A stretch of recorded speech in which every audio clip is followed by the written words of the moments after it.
자, 오늘 우리에게 주시는 하나님 말씀을 함께 받겠는데요.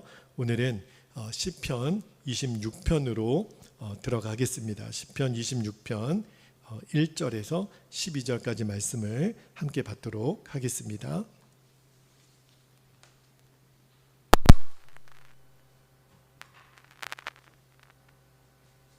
자, 시편 26편 말씀을 한 절씩 우리가 교독하여 봤습니다. 1절입니다. 내가 나의 완전함에 행하여 싸우며 흔들리지 아니하고 여호와를 의지하여 싸우니 여호와여 나를 판단하소서.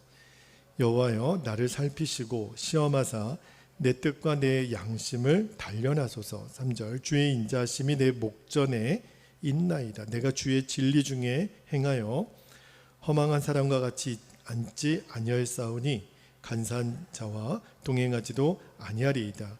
내가 행악자의 집회를 미워하오니 악한 자와 같이 앉지 아니하리이다. 여호와여 내가 무죄함으로 손을 씻고 주의 제단에 두루 다니며 감사의 소리를 들려주고 주의 기이한 모든 일을 말하리이다. 여호와여 내가 주께서 계신 집과 주의 영광이 머무는 곳을 사랑하오니 내 영혼을 죄인과 함께 내 생명을 살인자와 함께 거두지 마소서. 그들의 손에 사악함이 있고 그들의 오른손에 뇌물이 가득하오나 나는 나의 완전함에 행하오리니 나를 속량하시고 내게 은혜를 베푸소서. 내 발이 평탄한 데에 섰사오니 무리 가운데에서 여호와를 송축하리이다. 아멘. 하나님의 말씀입니다. 오늘 시편 26편 말씀으로 주신 은혜를 나누겠는데, 오늘 설교 제목이 죄 짓기가 더 어려운 사람이라는 제목으로 말씀을 나누고 기도하겠는데, 제가 시편 26편 설교를 준비하고 말씀을 묵상하다가 다윗의 고백이거든요. 근데 어떤 마음에 제 안에 갈등이 있었냐면 죄 짓기가 어려울까 아니면 죄 안 짓기가 더 어려울까, 이 두 가지 질문을 가지고 제 안에 좀 갈등이 있었어요. 여러분들은 어떻게 생각하십니까? 여러분 죄 짓는 게 어려워요? 죄 안 짓는 게 어렵습니까? 많은 그리스도인들이 죄 안 짓고 어떻게 살아? 죄 안 짓는 게 어렵다라고 생각을 합니다. 그러니까 저도 그랬거든요. 저도 죄는 짓는 거지. 우리가 육신을 입고 있는 한은 죄는 어쩔 수 없이 짓는 거지. 죄 안 짓고 어떻게 살아? 이렇게 생각했던 사람 중에 한 사람인데, 근데 오늘 말씀을 준비하고 다윗의 고백을 읽다가 하나님이 제 생각이 얼마나 위험하고 잘못된 생각인지를 깨우쳐 주셨어요. 자, 1절 말씀을 한번 들어가 볼게요. 1절에 다윗이 이렇게 고백합니다. 내가 나의 완전함에 행하여 싸우며 흔들리지 아니하고 여호와를 의지하여 싸우니 여호와여 나를 판단하소서. 여기 1절에 보면 다윗이 내가 나의 완전함에 행하여 싸우며 그렇게 고백하잖아요. 세번역 성경에는 다윗이 어떻게 고백하냐면, 하나님 제가 올바르게 살았지 않습니까? 저는 올바르게 살았습니다. 이렇게 고백을 하는 거예요. 그래서 제 마음에, 그렇지, 다윗 정도면 뭐 그렇게 올바르고 살고 정직하게 살았다고 고백할 수 있는 거지, 그런 생각이 들다가도 또 한편으로는 다윗도 사람이잖아요. 그리고 우리가 알죠. 다윗도 사실은 범죄했던 사람이라는 것을 알잖아요. 그런데 다윗이 아무리 다윗이라도 나는 올바르게 살았습니다, 나는 완전하게 살았습니다, 이렇게 말하는 거는 좀 너무 과하지 않나? 그죠? 다윗도 자기 자신의 연약함을 안다면 이렇게 고백하는 것은 좀 교만한 고백 아닌가 하는 그런 생각이 들었어요. 그런데 한술 더 떠서 1절뿐이 아니에요. 2절도 한번 볼까요? 2절에 보면 여호와여 나를 살피시고 시험하사 내 뜻과 내 양심을 단련하소서. 3절에도 한번 볼게요. 주의 인자하심이 내 목전에 있나이다. 내가 주의 진리 중에 행하며 6절은 더해요. 6절에도 여호와여 내가 무죄함으로 나는 죄가 없다는 거예요. 손을 씻고 주의 제단에 두루 다니며 마지막 12절도 한번 볼게요. 내 발이 평탄한 데에 섰사오니 무리 가운데서 여호와를 송축하리이다. 정말 다윗은 이 고백만 들어보면 너무너무 완전한 사람, 너무너무 정결한 사람. 그래서 제 생각에 다윗이니까, 다윗의 시편이니까 그렇게 넘어갈 수 있을지 모르겠지만, 여러분 만약에 우리 교회에서 어떤 사람이 이렇게 한번 고백한다고 생각해 보세요. 저는요 늘 올바르게 살아요. 저는 죄라고 하는 것은 제 사전에 없어요. 저는요 늘 주님의 말씀대로만 삽니다. 그래서 저는 제 발이 언제나 자유롭고 든든합니다. 만약에 이렇게 이제 고백하는 분이 있다면 우리들 마음에 좀 교만하네. 아니 어떻게 저 사람은 죄 안 짓고 저렇게 깨끗한 척, 바른 척 이렇게 하나. 아마 그런 마음이 여러분 들지 않겠어요? 그리고 성경도 있잖아요. 이 세상에는 선한 사람은 없다라고 말하잖아요. 다 죄인이라고 말하잖아요. 우리가 이미 읽었지만 시편 14편 3절에 이렇게 고백하거든요. 다 치우쳐 함께 더러운 자가 되고 선을 행하는 자가 하나도 없다. 하나도 없으니. 그리고 로마서 3장 10절에도 말씀하시잖아요. 기록한 바 의인은 없나니 하나도 없으며. 그랬는데 다윗은 어떻게 이렇게 의인인 척, 완전한 척, 올바르게 살았다고 이렇게 고백을 해요. 자, 오늘 여러분 그러면 시편 26편에 다윗의 고백을 우리가 어떻게 평가를 해야 되는 거죠? 그냥 좀 교만한 사람으로 치부하고 넘어갈 수 있는 문제는 아니잖아요. 그래서 말씀을 정말 시편 26편은 지금까지 시편 강의 준비하면서 제일 많이 반복해서 읽었던 것 같아요. 번역서도 엄청 많이 봤는데 말씀을 묵상하면서 다윗도 죄인이라는 것은 저도 인정합니다. 다윗 스스로도 그러셨을 거예요. 그런데 다윗이 오늘 나는 완전합니다. 나는 올바르게 살아왔습니다. 이렇게 고백하는 것이 하나님의 뜻이라는 것을 알았어요. 여러분 오늘 시편 26편은요. 하나님이 다윗이 얼마나 위대한 사람인가를 말하는 성경이 아니에요. 오늘 시편 26편의 주인공은 하나님이세요. 하나님이 얼마나 위대하신 분인가를 다윗이 간증하는 고백이 바로 시편 26편입니다. 우리가 알잖아요. 다윗도 완전한 사람 아니에요. 그도 간음죄를 저지르고요. 살인죄를 저지르고 군사들의 백성의 수를 세면서 교만의 죄를 저질렀던 사람이 다윗이잖아요. 그런데 이 세상에 완전한 사람은 없지만 오늘 이 다윗의 고백을 왜 우리에게 듣게 하시냐면 보라는 거예요. 하나님이 이렇게 위대하신 하나님, 나를 바꾸시고 나를 뒤집어내시고 나를 완전하게 하실 수 있는 하나님은 얼마나 위대하신 하나님이신가를 오늘 다윗이 고백하는 거예요. 그러니까 다윗은 오늘 내가 이렇게 왕이고 완전하고 올바르게 살았다, 나를 드러내고자 함이 아니라 하나님의 위대하심을 증언하는 거예요. 오늘 1절 말씀을요, 제가 세번역 성경으로 한번 읽어볼게요. 세번역으로 읽어야 좀 더 마음에 와닿는데 1절에 주님 나를 변호해 주십시오. 나는 올바르게 살아왔습니다. 그 다음이 중요해요. 주님만을 의지하고 흔들리지 않았습니다. 무슨 말이냐면 내가 올바르게 살아올 수 있었던 것은 어떻게 해서요? 내가 주님만을 의지했기 때문에 그게 가능했습니다. 그렇게 고백하는 거예요. 주어가 내가 아니라 주님이세요. 7절 말씀도 세번역 성경으로 다시 한번 읽어볼게요. 7절에 감사의 노래를 소리 높여 부르며 그 다음에 뭐라고 고백하냐면 주님께서 나에게 해주신 놀라운 일들을 모두 다 전하겠습니다. 그러니까 다윗은 지금 내 잘난 것을 드러내는 게 아니라 주님이 저에게 행하신 일들을 저는 전하겠습니다. 아, 그렇구나. 내게 일어나는 모든 일들이 다 주님이 행하신 것입니다. 이렇게 지금 고백하는 거예요. 여러분, 우리도 알잖아요. 우리가 얼마나 죄인인 것을. 저도 여러분도 우리가 죄 한번 이겨보려고 얼마나 몸부림치고 다시는 내가 이 죄 지으면 인간도 아니다. 이런 고백 여러분 수십 번 수백 번 하지 않았나요? 근데 번번이 우리가 죄에 무너지잖아요. 그건 뭘 말하냐면 성경은 분명해요. 우리는 죄의 덩어리라는 거예요. 내가 곧 죄고 죄가 곧 나입니다. 그런데 죄인일 수밖에 없는 우리가 나는 올바르게 살았습니다. 나는 완전합니다. 라고 고백할 수 있도록 하나님이 하시겠다는 거예요. 여기에 비밀이 있는 거예요. 여러분, 이거는 전적으로 하나님이 하시는 거예요. 그래서 이것이 복음의 능력이잖아요. 복음의 능력이 뭐예요?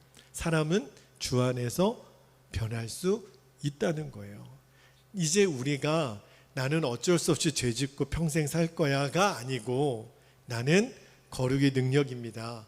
나는 죄를 이길 수 있습니다. 나는 완전합니다라고 고백할 수 있도록 주님이 해 주시겠다라는 거예요. 여러분, 우리가 하나님을 믿었다면 오늘 이 다윗과 같은 간증이 내 안에서 나와야 돼요. 그렇다면 어떻게 다윗은 하나님을 믿었기에 이런 고백을 할 수 있었을까? 자, 제가 신명기 5장 이야기를 잠깐만 좀 나누기를 원하는데, 여러분 신명기 5장에 읽어보면 하나님이 이스라엘 백성들을 출애굽시킨 다음에 율법을 주시잖아요. 그런데 호렙산에서 처음으로 이스라엘 백성들에게 하나님이 나타나시려고 하실 때 이스라엘 백성들의 지도자가 모세를 찾아옵니다. 그리고 하는 말이 뭐냐면 우리는 하나님을 볼 자신이 없다는 거예요. 그러면서 하나님 앞에 누구만 가라고요?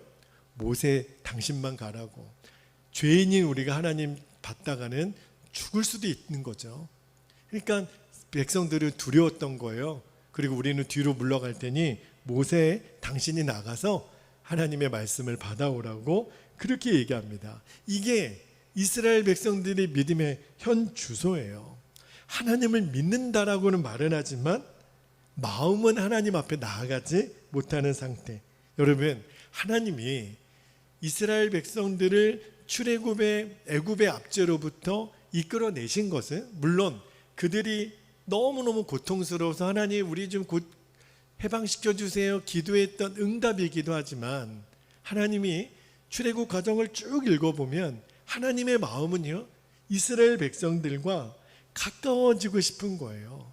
하나님이 이스라엘 백성들에게 가까이 나아가고 이스라엘 백성도 하나님께 가까이 나오게 하시는 것이 출애굽의 목적이고 완성인데, 근데 웬걸이요? 하나님은 가까이 가시려고 하는데 이스라엘 백성들은 점점 멀어지는 거예요. 하나님의 계획하고 너무 안 맞는 거예요.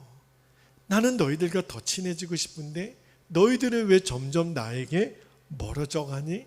하나님이 너무너무 속상하시고 마음이 안타까워서 신명기 5장 30절에 모세에게 이렇게 얘기하십니다. 아마 하나님이 너무 안타까우셔서 이렇게 말씀하신 것 같아요. 모세에게 이렇게 말씀하십니다. 가서 그들에게 각기 장막으로 돌아가라.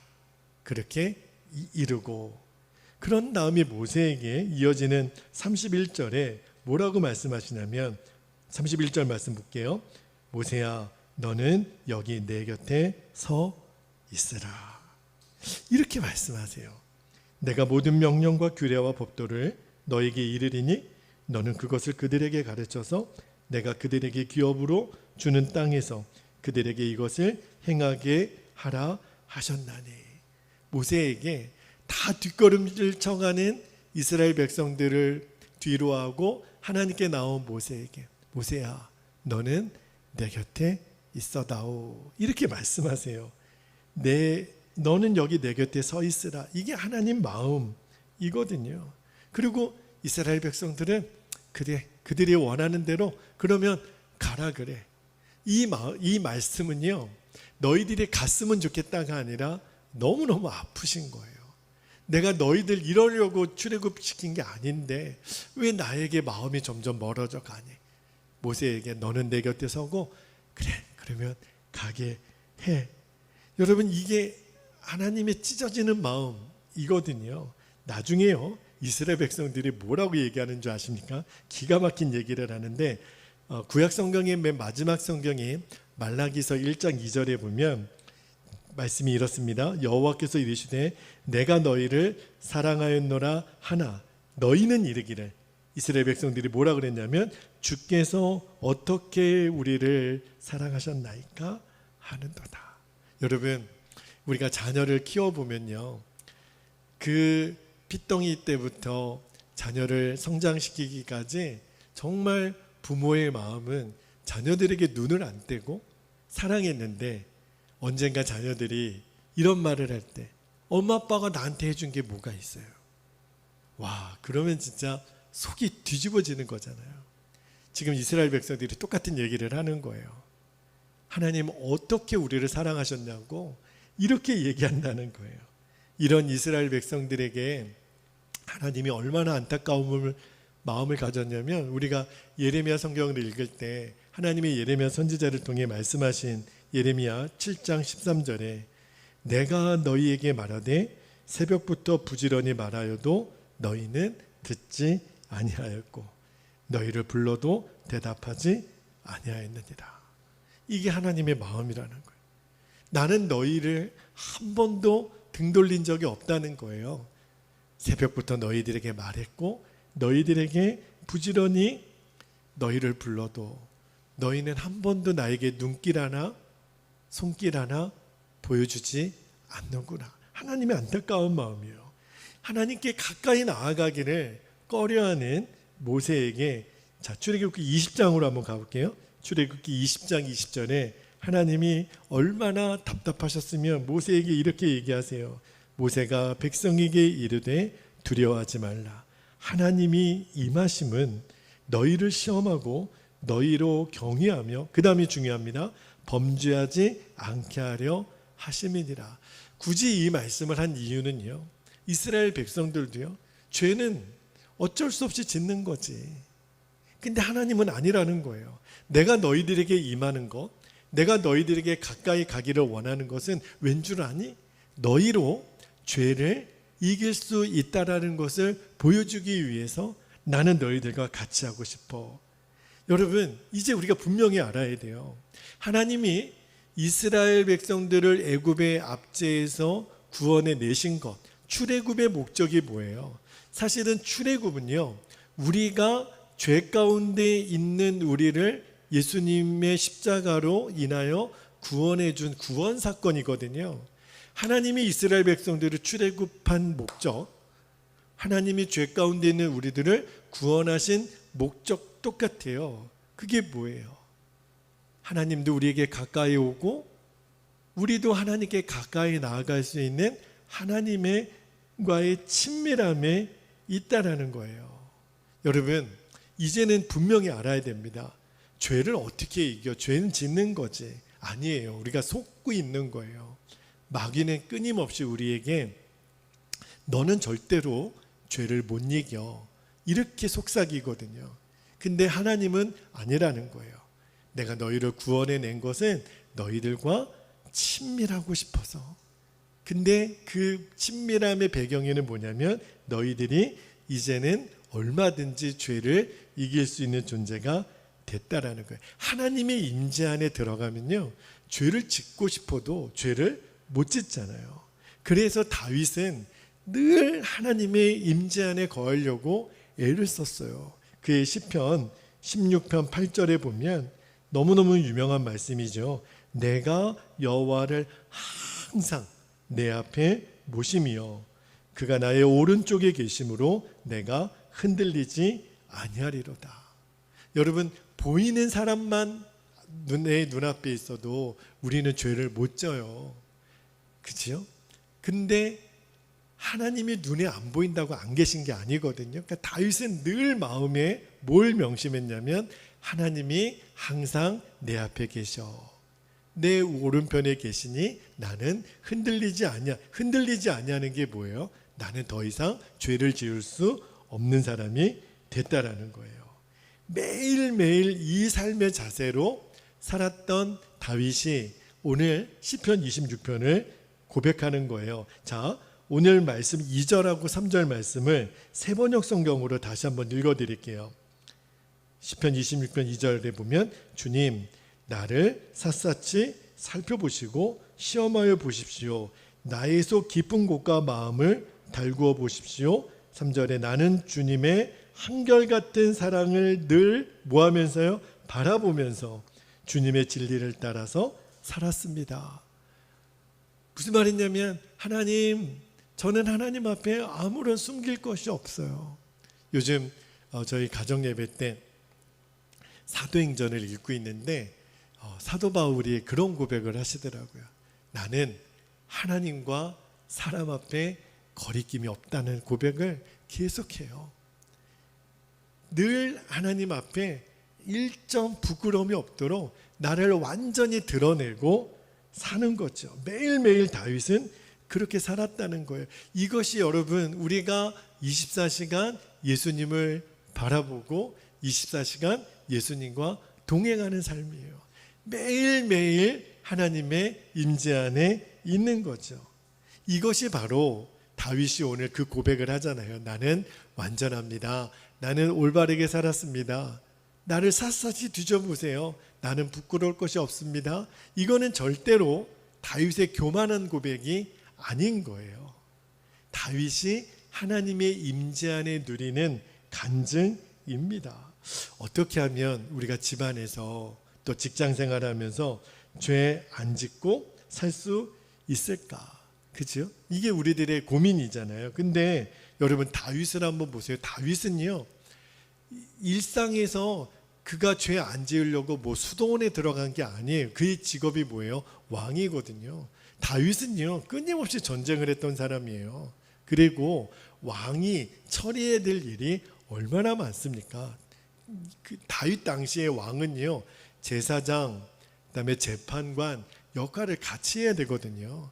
해야 될 일이 얼마나 많겠어요. 만나야 될 사람들이 얼마나 많겠어요. 그런 가운데서도 다윗은 올바르게 살았다는 거예요. 완전하게 살았다는 거예요. 자, 이제 제가 처음에 여러분에게 그런 질문을 드렸죠. 죄 짓는 게 어렵습니까? 안 짓는 게 어렵습니까? 이제는요 우리 안에 죄 짓는 게 어렵지요. 이렇게 대답이 나와야 돼요. 그렇게 살도록 우리를 부르신 것이 하나님의 계획이라는 거예요. 핵심은 우리가 주 예수님을 바라보는 겁니다. 그러니까 주 예수님과 동행하는 삶이 나를 완전히 뒤집어 내는 거예요. 자, 오늘 말씀 4절 5절도 한번 볼게요. 4절에 보니까 허망한 사람과 같이 앉지 아니하였사오니 간사한 자와 동행하지도 아니하리이다. 5절에 내가 행악자의 집회를 미워하오니 이제는요 죄 짓는 사람을 쳐다보기도 싫다는 거예요. 악한 자와 같이 앉지 아니하리이다. 여러분 죄는요 내 혼자 짓는 죄는 거의 없어요. 반드시 죄에는 대상이 있거든요. 그리고 도구가 있습니다. 도구나 대상 없이 짓는 죄는 없어요. 그런데 우리를 죄에 무너뜨리게 하는 대상은 악한 자들이에요. 그런데 오늘 다윗이 뭐라 그러냐면 악한 사람과 같이 앉지도 않겠습니다. 이 말은요 이제는 죄가 가져다 주는 즐거움 쳐다보지도 않겠습니다. 죄를 마치 똥처럼 보겠습니다. 여러분 아무리 죄가 좋아도 똥을 좋아하는 사람은 없죠. 지금 다윗은 그 고백을 하는 거예요. 내가 이제 죄를 볼 때 똥처럼 보겠다는 거예요. 똥을 누가 쳐다보겠어요. 그만큼 죄를 역겨워 하겠다는 거예요. 왜 그러냐면 예수님의 임재 안에 예수님과의 친밀함의 눈이 열리면 열릴수록 이 죄의 결과가 얼마나 처참하고 무서운지를 꼭 죄를 지어보고 알기 전에 알게 하신다는 거예요. 그래서 오늘 말씀에 9절에 다윗이 이렇게 고백하잖아요. 9절에 내 영혼을 죄인과 함께 내 생명을 살인자와 함께 거두지 마소서. 이 말은 무슨 말이냐면 죄 가운데 계속 거하면 그 악인들과 함께 나는 멸망의 심판을 받을 수밖에 없는 존재라는 것을 안다라는 거예요. 그러니까 여러분 이제 기억하셔야 돼요. 죄 짓고 회개할 생각하지 마시고 이미 죄가 가져다주는 이 지옥의 형벌을 우리가 왜 경험해요? 미련하게 왜 맞을 짓을 사서 합니까? 그럴 필요가 없다라는 거예요. 나는 이제 죄를 짓지 않겠습니다. 비결은요, 예수님과 친밀한 자가 되면 이제는 죄를 지으라고 해도 죄 짓는 것이 싫어지면 돼요. 죄 짓는 게 싫어지면 죄는 이겨지는 거거든요. 많은 성도님들이 거룩하게 살라, 올바르게 살라, 깨끗하게 살라, 정직하게 살라 그러면 부담스러워합니다. 왜 그런지는 사람마다 다르겠죠. 여전히 내 마음에 품고 있는 죄를 버리기 싫어서 그러실지도 모르겠어요. 그런데 우리들 마음 안에 그렇게 사는 것은 성경의 다윗이나 요셉이나 모세나 바울이나 이런 사람들이나 그렇게 사는 거지. 적당히 죄 짓고 적당히 살다가 그렇게 우리가 구원받는 거지. 아니요. 그런 구원은 없습니다. 하나님이 우리에게 주시는 구원은 적당한 구원 없습니다. 근데 놀라운 것은 출애굽의 백성들이 하나님의 그 출애굽의 영광을 봤거든요.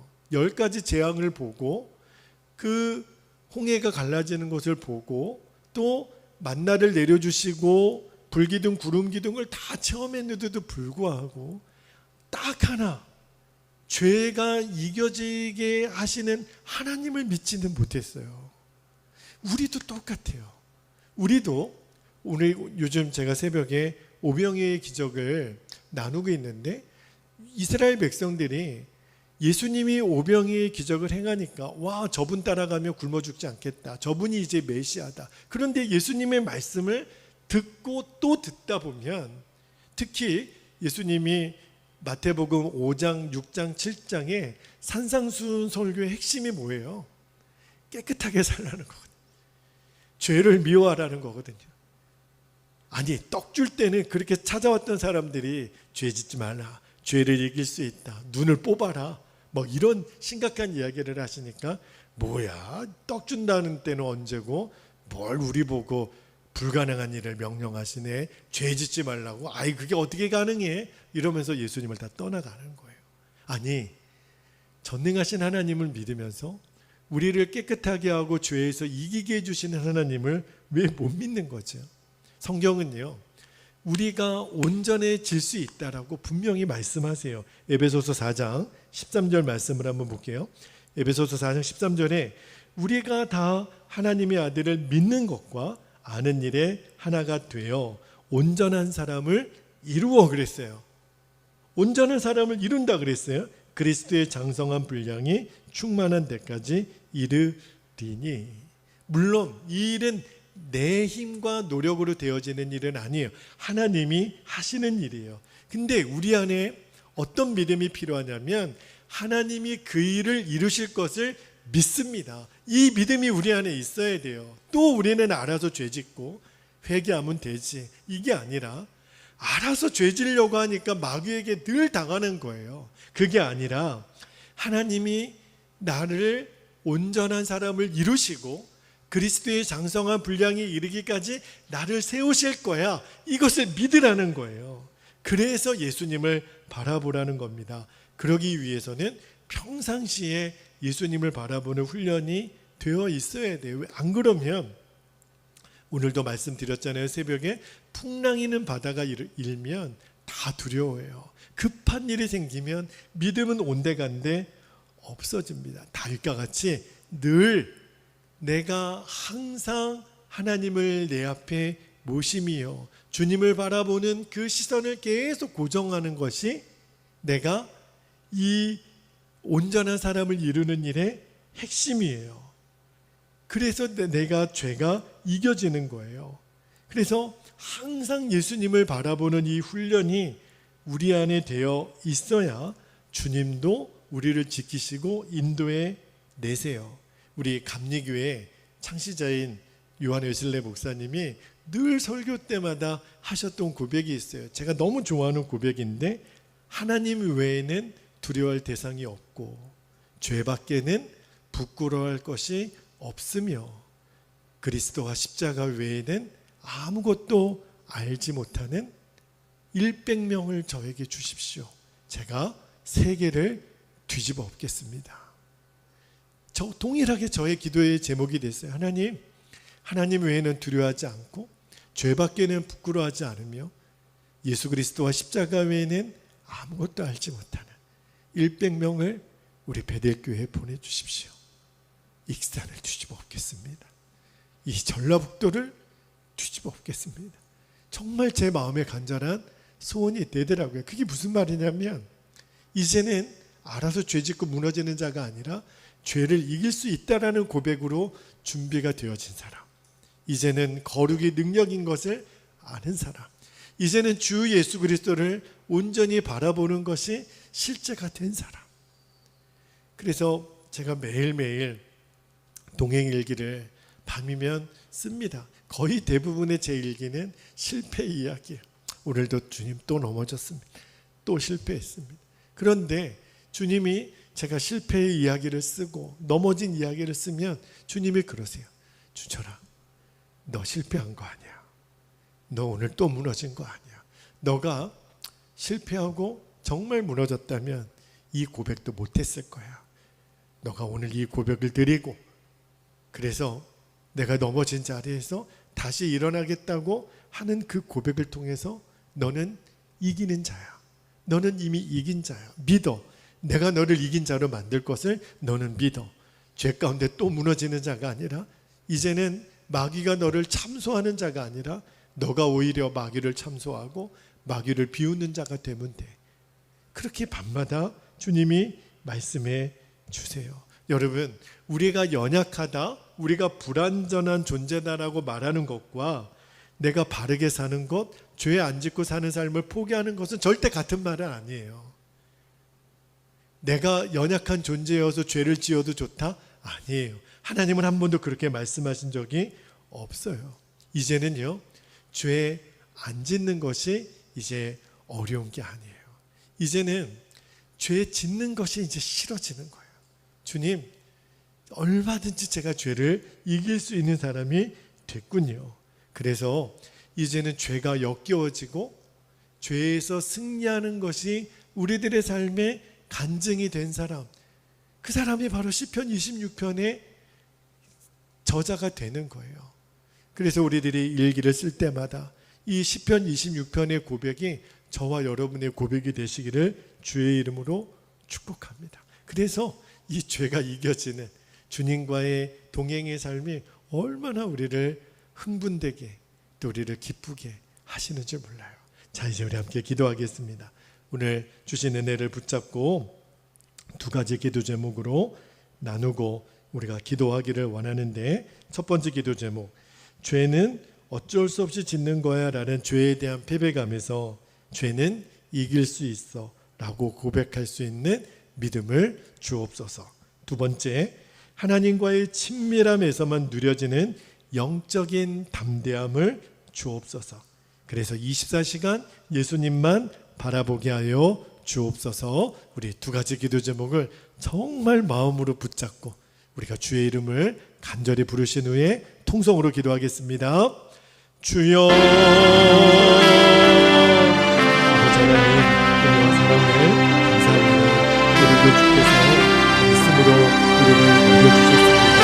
그리고 시편 26편의 다윗의 고백이 우리에게 부담을 주는 고백입니다. 우리가 힘들게 하는 고백입니다. 이것이 나의 고백이고 다윗의 간증이 나의 간증이 되게 하시고